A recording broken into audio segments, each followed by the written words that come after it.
Thank you, Madam Chair. Good public policy is based on facts. We must understand the issues in order to draft strong, effective legislation.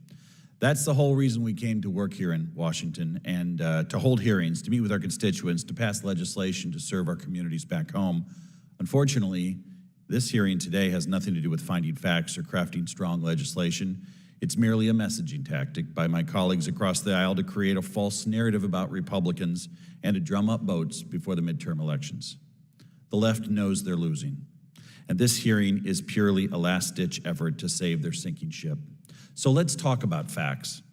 I support common sense abortion regulation.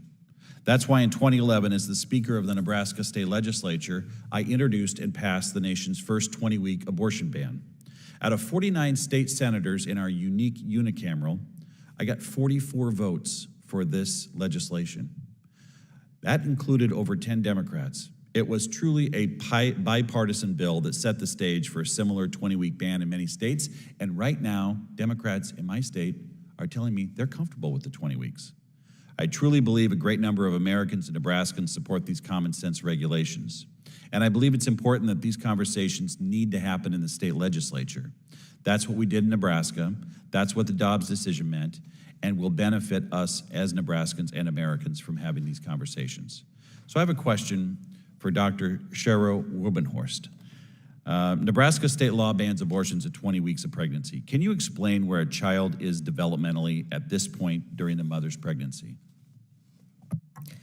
Well, I think it's an excellent question, and actually, at 20 weeks, children are fairly well developed. If you remember, if we can remember that previously viability was defined somewhere around 28 weeks, that number has been pushed relentlessly back by the neonatologists. So now we're at a point where around 21 or 22 weeks, children who are born at that gestational age have a reasonable chance of survival.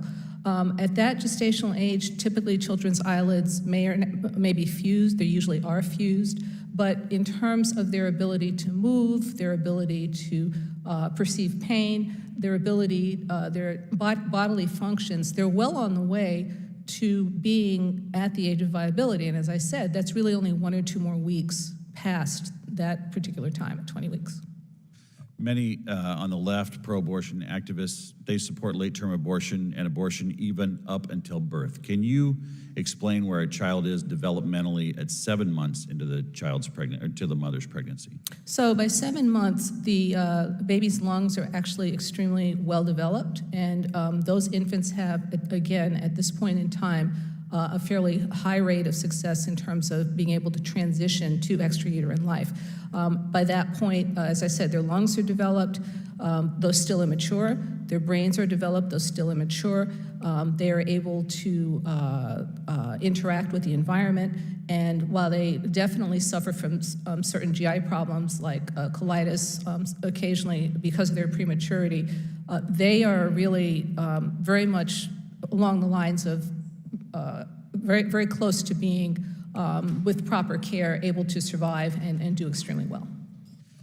Thank you very much, Doctor. I think it's important to note, and people ask me this all the time, they say, Nebraska was the first state in the nation to do this. How did this get passed? And I think it has more to do with the fact that our technology has come so far that you can see an ultrasound of a child and you can see the fingers and the toes and the legs and the head, and you can say to yourself, I've created a life here. That's right. What's the impact of the technology and the ultrasound and the 3D imaging when you work with patients, when you talk to patients?